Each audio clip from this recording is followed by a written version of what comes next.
What if the darkest season of your life wasn't punishment, but preparation? Here's something they don't teach you in school, in church, or in therapy. Muscle doesn't grow during the workout. It grows during the rest, after the resistance has broken it down. The tear happens first. The rebuild is the reward. That's not motivation. That's biology. And your life operates on the same principle. You don't grow in the seasons that feel easy. You grow in the ones that feel impossible. Think about a seed. Before it becomes a tree, before it ever sees sunlight, it has to be buried in the dark, in the dirt, completely covered from the outside. It looks like nothing is happening. It looks like it's over. But underground, the seed is doing the most important work of its entire life. It is breaking open because the tree was always inside the seed. The darkness didn't create the tree. The darkness revealed it. That is you. Most of us have walked through seasons we wouldn't wish on anyone. Grief, failure, abandonment, addiction, moments where the light felt so far away, you stopped believing it was real. And I want you to hear this, not as inspiration, but as truth. Every dark night that tried to swallow you failed because you're still here. Every relationship that ended and felt like it would end you, you're still here.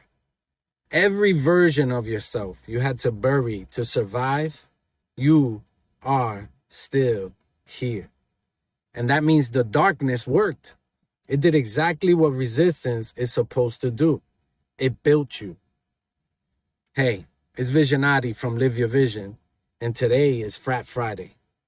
Star Wars wasn't just your entertainment. It was a mirror. The Force isn't light or dark. It's both. And every character in that universe has to choose every single day which side they serve. Yoda said it plainly. The dark side is not stronger, but it's quicker, easier, more seductive. That's not a movie line. That's a life warning. Because the Stormtrooper wasn't born evil. They were trained to serve a darkness that promised them order and belonging. And the Jedi wasn't born enlightened.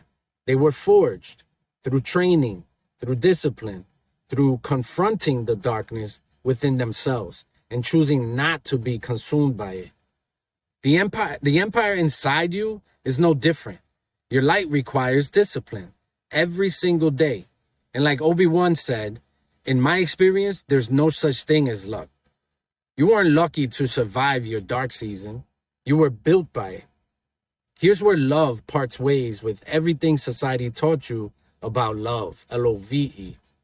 LOVE told you that something outside you would complete you. A person, a title, a bank account, a body that looked a certain way. So you chased. And when you caught it, it didn't fill the hole. It just showed you how deep the hole actually was. Because that hole was never meant to be filled from the outside. Before you go looking for love in the world, learn how to practice love with yourself. You arrive with one umbilical cord and you will leave in one casket. Everything in between is borrowed time and chosen people. The only permanent resident of your life is you. So build your empire accordingly. Let's run the ABC system of sovereignty, because this is where the empire actually gets built. A is for awareness. Your dark season is not a setback. It's a blueprint. Stop calling it a wound. Start reading it like a map. What did it reveal about you? B is for boundaries. Empires are built on land you own. Every time you say yes to what drains you, you hand someone else the deed to your territory. Protect your ground. C is for community. The Jedi doesn't train alone. Your circle either multiplies or drains your force. Choose accordingly. D is for discipline. Empires are built in the dark, when no one is watching, when the results haven't arrived yet. Those are the reps that build empires. E is for evolution. You are not the version of yourself that the darkness found. You are now the version that the darkness forged. Act like it. I am aware that my dark seasons were not detours. They were the training grounds. I set boundaries that protect my peace and provide my own closure. I choose community that calls forth my light, not my wounds. I practice discipline showing up for me every single day. I am evolving not despite the darkness, but because of what it revealed. I do not chase, I attract, because I am the light the darkness was building all along. So I'll leave you with this. What dark season in your life turned out to be the resistance that built you? Drop it in the comments. Your testimony might be exactly what someone else needs to hear today. Because love is about you, but it's for us. Your heart is the map. Your emotions are the compass. Find your love.